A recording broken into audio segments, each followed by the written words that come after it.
Welcome to the Salmon Runs YouTube. Enjoy the video. In this video, I will show you how to make elote with canned corn. First, drain 2 cans of corn very well.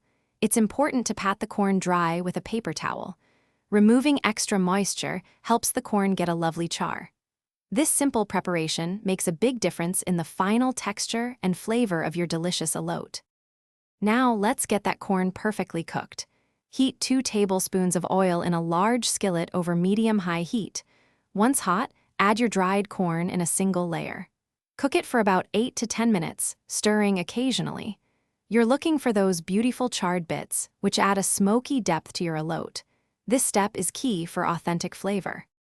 While your corn is cooking, let's whip up the creamy elote sauce.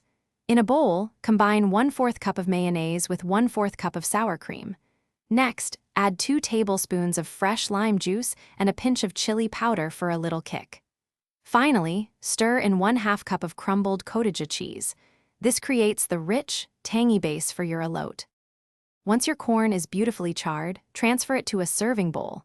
Gently fold in the creamy elote sauce you just made, ensuring every kernel is coated. For an extra touch, garnish with more cottage cheese, fresh cilantro, and a lime wedge. This dish is perfect as a side or a snack. Be sure to check the description for a link to a fantastic book about money, plus other great deals. Enjoy your homemade elote. Thanks for watching. Consider subscribing if we helped you.